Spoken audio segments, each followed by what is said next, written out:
Good day and good deeds. Welcome to the We Do Good Podcast. I am your host, Charles Dame. We are going to kick it today with our guest, Jose Ruiz. Jose, thank you so much for being here. I know that you have done some amazing stuff with being a social media creator, doing things here in the community, helping out. I know you've helped us with doing things for We Do Good, and I'm excited about getting an opportunity to talk about the Promise Program, IRSC, how we can help local small nonprofits with their social media and other things like that. So, welcome to the podcast. Thank you so much for having me. I hear a lot of great things about you, so it's an honor to be here today.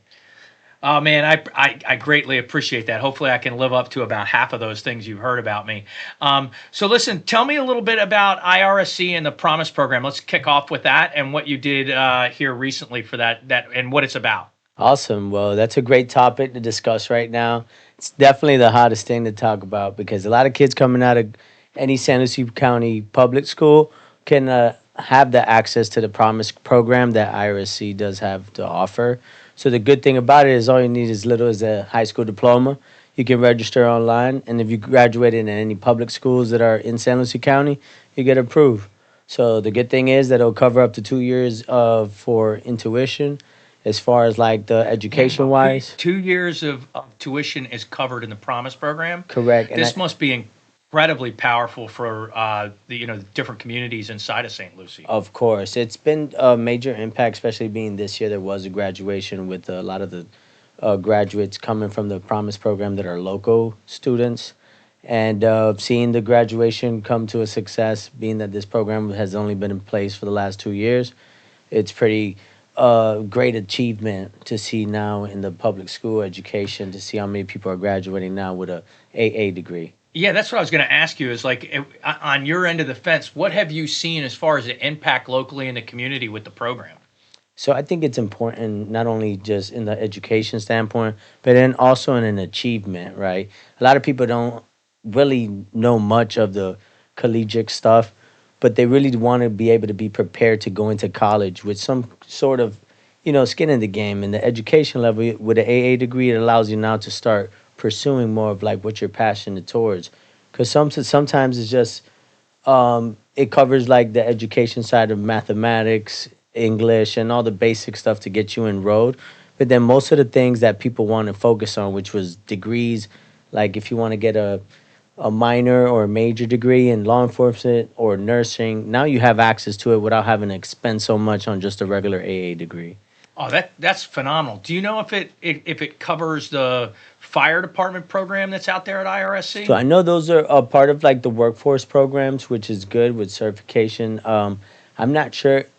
I'm pretty sure it does cover some sort of, because I know the only thing that is kind of like a offset would it be for supplies, for books, for any education purpose, as far as like materials they have to cover. But as far as getting the degree done, it's something that is a part of the program. So I'm sure that maybe looking into the Promise Program, there's some opportunities for law enforcement and fire department. That's absolutely awesome, right? And what that program has given the opportunity for people in that community to do. Cycles of long-term or poverty, the only way to change those types of cycles is to present some type or form of opportunity for people to take advantage of. 100%. It's one thing to say, oh, okay, well, this area is has poverty-stricken portions of it, and nobody's getting out. But it's another thing to say there's poverty in those areas, but there are people here in the community that are directly reaching out. And Dr. Moore at IRSC, I know from what I've seen and you've told me, looks like he's really trying to make an impact and do something different. I have a good friend of mine that has a program in Fort Pierce. His name's Willie Scott, and he's got a golf and building opportunities through golf. Building opportunities through golf, right? He's an amazing cat, and he's doing really cool things with trying to give people in tougher positions an opportunity to find other ways out and to seek other things. Of course. So I know you told me that you had a friend of yours or something that spoke recently. Can you tell me a little bit about that? Yeah. So one thing I was grateful to have Dr. Moore present the Promise Program to the community was the fact that we have seen the achievements and the success rate with the students. So I thought it was a great idea to bring a friend of mine that Thankfully, he was able to participate in being the keynote speaker for the IRSC graduation. His name is Mims. Most people know him for This Is Why I'm Hot. He's a platinum selling artist. Oh, I mean, is that the "This is why I'm hot"? Yeah, This is why I'm yeah. hot. So I This brought is him. why. This is why. This This is is why I'm hot. why. Okay, yeah, yeah. I know who you're So talking he about. was out there with us, and thanks to my brother, he was able to do a keynote speaker for the Promise Program graduators, and it was a blessing to see just the reaction of all these kids, seeing that there's people that come from where they come from that have this opportunity now to move forward. So in life, you don't have really a plan, but sometimes you just got to stick with what you got, and in the process, you figure the plan. That's absolutely, yeah, absolutely correct. I think that's all of us, right? You gotta have a plan. If you don't have an idea or a plan or a direction, it's really tough to get going. It is. But if you have a plan, whatever that plan is, You'll figure it out, yeah, but just have start that executing discipline. every day. Get Correct. up, work, and start on that plan. So, Mims, right? Am I saying that right? Yeah. All right. So he was out. He did the keynote speech. Can you tell me anything you remember about that speech that was transformative or powerful to the students and the kids? So the beautiful thing about it is Mims doesn't come from a college degree background or anything like that. Most of his career has been through music, and he's been able to do songwriting as well and had a couple hit songs. But he was able to speak in that person of the younger version of him if he had the opportunity to have the access to go to college. So he was able to relate his childhood, how college was a thing, but it really wasn't the most important bucket list he had. Survival was more of the mentality at the time. Yeah, and his plan was music. And so the thing is, the beautiful thing about it is music was his savior, because a part of his plan, it was never a part of it, but he found a purpose within the music, which then it became its own plan in itself. So he wasn't able to go with the college avenue, but he went towards pursuing a passion. So when you pursue a passion, you might lose the paycheck in the front, but you'll get it later in the long run. So it was kind of like, to relate where he's coming from. If you have an opportunity like this, it only opens up more doors for more opportunities. So starting at the bottom, it might not be your forever land, but if you're willing to be taught and you're able to be coachable, then that's how these opportunities start opening up. And I think that's the most beautiful thing to leave it for the community, is to have access for more resource. Yeah, man, access is something that's, again, we're hitting on it. Again, the IRSC creating that access is important. The nonprofit organization that I founded, WeDoGood, that's one of the big things we try to provide too. Access to opportunities for people that have been catastrophically injured, people that have dealt with things that cause post-traumatic stress disorder, mental health issues. Jobs and careers that from those jobs and careers cause stress or things like that for the family, and then trying to find a way to create opportunity for those people to get through what it is they've done or been through. One of the things I will say for myself that's been super important is I'll give all glory 110% to God, because I could tell you, as long as I have been doing things, and I was totally not a believer. I mean, I grew up as a Catholic, totally fell out of faith while I was in the Marine Corps, and then found my faith again. And laying the troubles or the burdens of the things that you have at Christ's feet has always been something for me that has helped propel me and move me forward. So while you can have a plan and you can do these things, it's always important to have a faith or a structure around you that helps lead you through these types of things. Do you find that with yourself, or do you have some type of thing along those lines? Yeah, 100%. So I don't come from like silver spoon, as people would say in today's language. I come from I'm from a part of America where predominantly my community was refugees and immigration. So I'm originally from Hialeah. Born and raised in Miami, moved up here in 2005, Fort Pierce, Florida. And I felt like I've resonated a lot in my childhood coming to Fort Pierce, Florida. Because in Miami, we were very poor. We were couch surfing, single mother raising 4 boys. It was kind of hard for her. So by the time she was 21, she already had 4 kids. I was the youngest of 4. So thankfully, with the faith that we had led with not having anything and the belief in God, is how we prosperity in a lot of hard times. So faith is very strong with me. So that's why a lot of the stuff that I do for my community is not necessarily for me, but me being the vehicle of God. So I strongly believe that it's just not what I have to provide, but it's what I could leave behind. Yeah, So that absolutely. You mentioned your mom. Um, I have a daughter that had a child at a young age, and being a single mom is no joke. I actually was a single dad, so I raised two daughters oh, kind of on happy my own. Father's So Day to yeah, yeah. you. So it is difficult, but there is nothing more rewarding.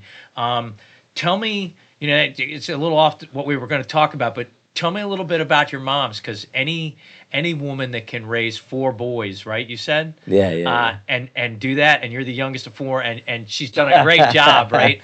Appreciate it. I Te- call it. Tell me a little bit about her and what she means to you. So she's definitely my queen bee. She's the hard worker. She shows some discipline and showing up and showing us what it is to have the scars and scabs that tell us the stories. But don't let it form the character who you bring to this world. You have to learn how to like the things to this world is not forever. And while where the moments are here, you gotta learn how to appreciate them. So when we was growing up, we didn't have food the way we had. So nonprofit agencies were the ones that we were able to get food to our plate most of the time. Let's So go. at the times we couldn't do it, we was the ones that was consumers. So my mom taught us that through the grit and through the hard work, you go oversee a lot of this and you're gonna overcome. So having that faith in her, not only in God, but also knowing that my mother was our protector, provider. We never gave up on her, and anything we can do to make some money, it always came to the Yeah, household. she never gave up on So she led y'all, the not even example for a as a minute. leader, Yeah. and even Father's Day was celebrated with my mother. So and then she's American, raised in Miami, which at the time she's born in 1969. A lot of migration from Mariel came later in her childhood. So her parents came from Cuba. She was born here, but she really didn't get the American dream because she was living in a immigration refuge, survival of the fittest. So growing up in that culture is kind of like it's more of a nightmare than it is a dream. So we were just kind of the survival of the fittest at the time. I love Miami and the city I'm from, but I felt like God has brought me more to Fort Pierce to then be more of, you know what, let's bring light to the tunnel because there's certain areas that get overlooked. And me being American, I really wasn't able to kind of express that side of me. I mostly was raised with my Cuban side of my heritage, which now coming to Fort Pierce, it's a beautiful thing to see the American dream. Yeah, absolutely. You brought up nonprofits and how they helped. And one of the things I've noticed in the short time, and every time we see each other, we're at an event doing something to help nonprofits, right? We're doing something to help other people. So one of the questions I had for you, you're such a powerful creator in what you do in social media and marketing. Can you give some local nonprofits some advice as to what they can do and who they can reach out to in order to help them create better content and bring more awareness about what it is they do? Yeah, because so the I think the big problem is they spend a lot of time being the foot soldiers in the field. That they don't have a team that it takes to kind of generate all the things that they can expose or put out there for people to see. And they lack in having a team that can help execute on either maybe putting together a database or understanding who needs the help or the follow-ups of how can these resources be an opportunity for these people, but they wouldn't know. So putting it to the surface level to an understanding to the community is one thing because nonprofits do so much at serving that they lack in understanding the social media content and the database on how to create something that has vision. So on that subject, right? So let's say you're a nonprofit. You need to find an influencer, a photographer, a content creator. You need to find out who's listening right now to what your stuff is. What would you ask them or tell a nonprofit to do in order to find these different individuals or groups? I would say maybe the best thing that they can do is maybe go online and access these people on social media because influencers are now wanting to be in these communities, but they just don't know who is really doing the footwork. So letting them know, like, hey, look, this is my mission statement. This is what I've been doing. So a lot of these nonprofits just need to have more of an agenda, a resume, and what is their purpose. So bringing this purpose to people's site influencers, so then that way they can engage. Because I think it's key to have a collaborative mentality, to be able to create still, but collaborate is important because what you create and I create is totally two different fields. But then we collaborate, so now we're creating now within our Yeah. fields. Yeah, absolutely. I always try to say to people, that stories can create awareness, right? Awareness can create action. So you'd have the story creates awareness, the awareness creates the action, and then the action can actually change lives. It does. Yeah. So, putting it all together with a collaboration of the right people, that's how you can make real impact from your nonprofit. So it's really cool to hear somebody on your side of the fence saying the same things that I'm thinking on my side of the fence when I'm trying Yeah. to get that message or that awareness out there to people here in Yeah, the because area. collaborate is an art itself, which then duplicates. Yeah. So, what would be if someone was wanting to get a hold of you here locally in the area and wanting to do something with you? How would they reach out? What's some of the best ways to get a hold of you? Honestly, I have a barbershop in downtown Fort Pierce. It's 206 North 2nd Street. You can walk in, chat it up with the guys. I have 7 great barbers in there. More than welcome to get a service. Just sit back, relax. Or if you want to connect, you can always call me 772-801-5382. My name's Jose Alejandro Ruiz. Been resident here in Fort Pierce City I for didn't over say that 20 anywhere years. near that cool when you used to say it. Well, I mean, growing up in Miami, my first language is Spanish, You got to press 1 for English. That's awesome. So, Go, sorry, yes. keep going. So, Yeah, not a problem. But they can always reach me. And any more information about the college, you can give me a call. We can chat it up. And I can also introduce you to the IRSC. They have a great program going on. I think it's important for people to understand how important it is for the workforce to even have the certification or access to get certified in our own city. So I think that's a beautiful thing, and a lot of other things that they got coming up.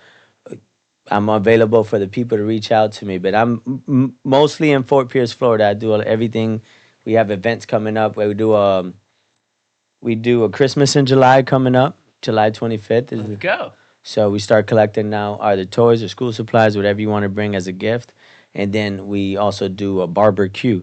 So we do our barbecue in downtown Fort Pierce. All right, you're gonna have to break that down for me because it sounds like you're saying barber Q. Yeah, that's what it is. So Yeah. the barbers do something with barbecue? Is that Yeah, how it works? so we're blessed that we have a small business in Fort Pierce, Florida, Moonswiners. They Moonswiners is no joke, Yeah. man. Yeah. So they donate the barbecue for us for our back to school supply drive. So we do a plate of barbecue in exchange of school supplies. So you just drop by some school supplies, you get a plate of food. Is Moonswiners, is that Boat sleigh. Bo Slay, right? Yeah, That yeah. is a good man. I've never met the Amazing guy. but I catch him all the time on social media and marketing and everything else. And one of the things I've always noticed about him is his faith through everything that he goes through. He's just a strong, good human Amazing, being. man. That's And a he's brother of always mine. trying to do the right thing for other people. So, all right, and it's Moonswiners, right? So Moonswiners. listen, if you're in the Fort Pierce area and you want to catch some really good barbecue, you need to check out Moonswiners. And then tell me, when is this barbecue again? When is that happening? So Legit's barbecue. What we do is we're blessed to collaborate with Moonswiners. They donate a barbecue for the people that are donating school supplies. So in exchange of school supplies, you get a plate of food. And we haven't had a date scheduled yet because we kind of collaborate with the school schedule to understand what is that they need for school, to understand what the donations and drives are for. So in that way, it's not unnecessary supplies, but it's never too much because the overload goes to the teachers in the public schools that come out of pocket to give kids school supplies. That's one of the things that has always amazed me, and I haven't been able to figure out about public school. There's all this tax money that goes in, and then every year for all of my children, it didn't make a difference when. Every teacher throughout all the years of They my kids' still come school, out of all pocket. had a list and was like, this is the supplies we still need I in order for know. school, right? It's like, and I'm happy to give, but I'm trying to figure out, where does the money go that they don't have enough for school supplies? And it's getting to a point that everything's being simplified, right? Like now all you need is a tablet or a laptop. Like you don't even need materials. It's coming really quick. I can tell you one of the cool things on that subject as far as AI, being a little bit of an AI guru on my end. I had a chance to listen to listen to the head of NVIDIA, and one of the things he was saying, and he was talking to the kids coming out of colleges, and he was asked, when kids are going to school, what should they study, in order to deal with this world of AI? And his response was phenomenal. He said they should study whatever they want. They should just do it with AI. That's true. So, the idea that AI is going to take jobs, it's going to take careers, it's going to this, really what you have to do is at our level at this point, if you're getting ready to head to college, make sure that while you're in school, you're using AI to help you become an engineer, to help you become a nurse, to help you become whatever it is, a firefighter, a police officer, an electrician, whatever it is you're going to do, use AI to help you get there. Because AI is a tool to help you be the best version of what you are. So hopefully some people will, heed that little bit of information that I'm throwing That's out there. valuable information. Yeah. And I feel like this conversation is important because if it's not being discussed, the people that don't know, how else would you find out? You have to find out through people that already know more than you. Yeah. So it's like instead of we could bridge the gap right here where it's like, hey, look, we can introduce this to community that really lacks in the education, where it's like, hey, look, use it as an assistance. Yeah. Because this is a piggyback into learning a little bit more than what you already know. Yeah, this steps you right up from where anyone else was at, and it brings you on an even playing field. For There real. is Because no I more told catch up. everybody, I learned how to cut hair through YouTube. No kidding. Yeah, I've started cutting hair at 15 years old, been barber now going on 21 years, and I've never worked for anybody a day in my life. And you learned cutting hair on YouTube. Yeah, YouTube University. And there was very few barbers at the time. Back in, it was 2006 when I started watching YouTube on how to cut hair. How cool. That's absolutely amazing. Yeah, technology is a completely different world, and the way that people and our kids are growing up Yeah, today. so back then when I was telling people YouTube, they're just dumbfounded. Like, there's no way. How'd you learn YouTube? Well, I figured it out. Vice versa. 20 years later, now we're talking AI. Yeah. You're over here telling people, yo, just use it as you're going through school. That's what I was telling people about YouTube. And I'm now going on 12 years in business in downtown Fort Pierce, 21 years self-employed. Right, you are the success story, right? You are the YouTube success story of your generation. Exactly. So yeah. it's attainable. It's tangible. It's there. It's in front of you. I feel like it's important just to not ignore it and just understand it. Yeah, absolutely. So, before we wrap it up, I want to get a chance to just kind of talk a little bit about some of the things that I have going on at We Do Good. I hope you can be involved in. Our next event is our Heroes for Habitat. So that's a fishing tournament that goes out of all the inlets, cool. right? It goes out of Fort Pierce, it goes out of St. Lucie, and it goes out of Stewart. And you're fine if you want to go out of Jupiter, too. We're going to be celebrating at Conky Joe's. So Conky Joe's, you're going to be able to pull your boat up, do the weigh-in, enjoy the drinks, the festivities. It's on 9/11. So captain's meeting is on 9/11. We're going to have a military color guard there. We're going to be celebrating with us. And then on 9/12, when we actually do the fishing, there'll be a band and everything else there to have a great time with and enjoy the festivities. And what Heroes to Habitat supports is the opportunity for veterans, first responders, and their families to go out on actual fishing boats, do some fishing. Then we'll go out to sites where we're helping regenerate our waterways. So one of the things We Do Good does is we help an organization called Blue Terra.